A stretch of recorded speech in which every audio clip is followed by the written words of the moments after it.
What's good, y'all? Y'all know it's time for my college football predictions for week 2. I picked the top 5 matchups, and then I talk about some games that got on upset alert. So let's go and get the top matchups. So first and foremost, we're going to talk about NC State and Notre Dame.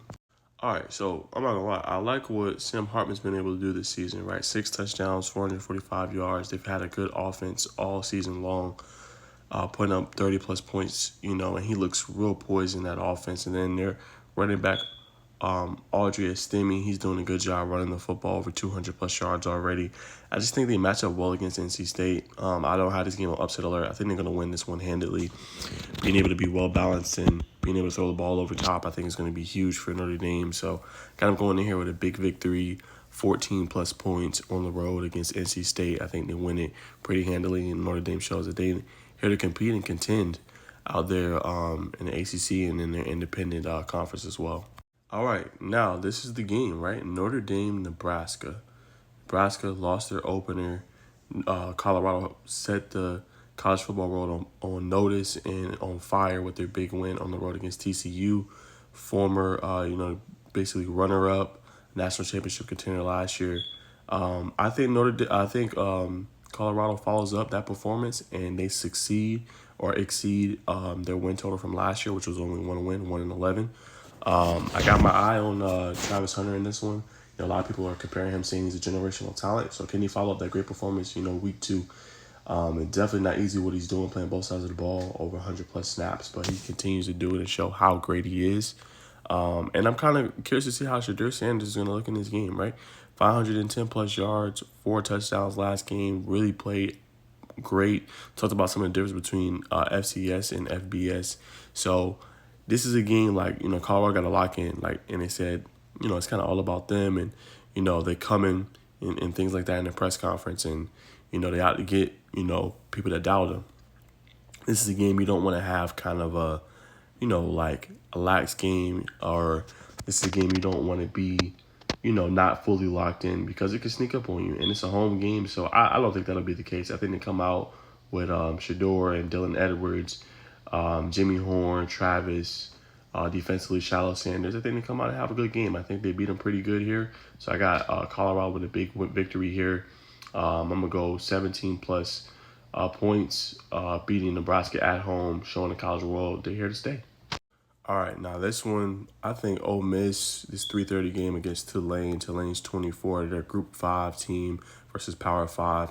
I think Ole Miss, I like Jackson Dart. I can't lie to you. I think he's been having a good season so far. I think he will continue to do that. First game, threw 4 touchdowns, over 300-plus yards. I think you see more of the same. I don't think that Tulane has the defense to match up against Ole Miss in order to be, really, be able to slow them down and be competitive. It will be interesting to see, can Ole Miss slow down Tulane, because it could be a shootout game if Ole Miss defense struggles. Ole Miss, hasn't had, that kind of, real elite defense, for years. So I think that's going to be interesting to see in this game. So it could be a shootout, but nonetheless, I got Ole Miss winning this on the road. The 8-point favorite. I think they got everything they need. Lane Kiffin's doing a good job. I think they should win this one pretty handily too, but we're going to see how good Ole Miss defense is going to be. If not, if they can't get stops, then it's going to be a shootout. If not, I think Ole Miss handles it. All right, now this one I got on upset alert, right? Miami, Texas A&M, great week 1 game, blowout victory, but they go on the road to Miami Gardens, to Miami, and play against Mario Cristobal. And I think this is a game that the program needs, right? Upset victory at home, set the tone for the season, show that, I don't know if Miami is back yet, but hey, we're going to be competitive in the ACC. They're getting kind of glossed over. Everybody's talking about Florida State. Before they lost to Duke, everybody was talking about Clemson. But Miami could show, hey, with Paris Jr., Tyler Van Dyke, and obviously Young, the receiver, hey, we can come and we can beat a top team or maybe a contender in the SEC West with Texas A&M. So this is a big game on both sides. Miami, if they can go in here and get this win, it does a lot for them going forward. I think this is the last year for Tyler Van Dyke as their starting quarterback. So this would be a great win for the program, great win to see what direction they're going into So I'm going upset in this one. I got Miami winning. I think it'll be a good one. I don't think this one's going to be a blowout. I think it'll be a good back and forth game between both teams. But I'm going Miami upset at home, beating Texas A&M. All right, now this is the nitty gritty Alabama Texas nightcap. Can't get much better. Last year, 2019 game, electric. I thought what really surprised me was the Texas defense. Their offense just couldn't get going. Quint Edwards gets hurt. Bryce Young had a spectacular performance. He didn't get much help from the receivers in that game, but he was doing everything he could to will them to victory. It was an electric game, man. It was a lot of fun. I think it was a 3:30 game or maybe a noon game. So it's a lot of fun to watch both of these coaches go at each other. Former, obviously companions and coaching on the Alabama staff, and Steve Sarkisian and obviously Nick Saban. But a lot of people were saying this is I don't want to say dynasty game, but this could determine how or the outlook of the Alabama program for years to come. Now we know how elite they are, right? We know they won five national championships really since Nick Saban's taken over. They're constantly a national contender. Last few years it hasn't been the case, so this could be a big statement victory for Alabama. So hey, we're still here. We're not going nowhere. We got a top team. Now for Texas, everybody's trying to wonder, Miami's one of those programs too.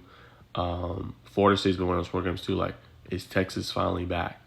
And we're going to find out, right? Quinn Edwards is a lead quarterback. We've seen kind of the precipitous drop-off when he got hurt last year. He's starting. They got a good team. Jonte Cook, elite receivers, good running game. Won't have Bijan Robinson, but have somebody else stepping up for him. This is a game for Texas. If you want to get in that national championship contender conversation, this is a game you got to win on the road. So I think it's going to be electric. The Alabama crowd's going to be off the chain. I think the big key in this game is going to be how good is secondary for Alabama. They got some young guys. I like Caleb Downs, the freshman. He's getting a lot of comparisons to Minkah Fitzpatrick.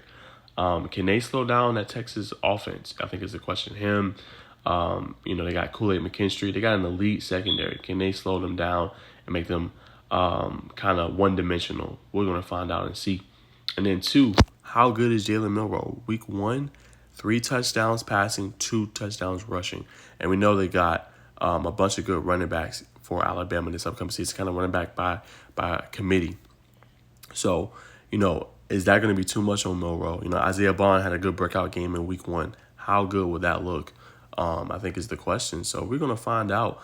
If I'm going to roll with upset. I'm going to roll with Texas on the road, difficult atmosphere environment. I think they have enough in order to beat Bama. And I'm going to roll with them on the road to get a big victory. I predicted Texas last year. They nearly won it. I think as long as Quinn Edwards stays healthy, they got a chance. And I want to see what step forward, how good does Jalen Milroe look as year 1 as the starter. That's going to be the interesting question going forward for Bama. All right, y'all. Last but not least, this game right here, Washington, Wisconsin. This is the only game I really got on upset alert. Home game, 7:30 p.m. kickoff.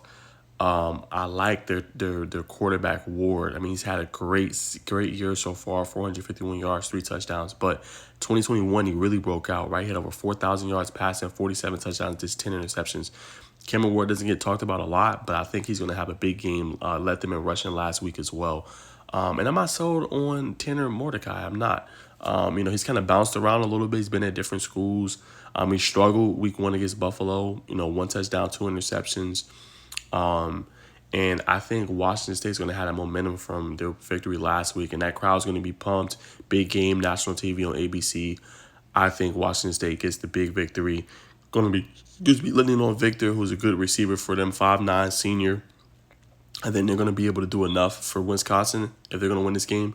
Lean on the rushing attack, let it set up play action, go deep, hit deep balls in the secondary. I think it's going to be the key. But I got Washington State with the upset. Cameron Ward has an electric game, shows everybody why he is the dude that slept on too much but could have a really big season. So I got Washington State with a big upset victory at home. I'm going to roll with a 10-point victory.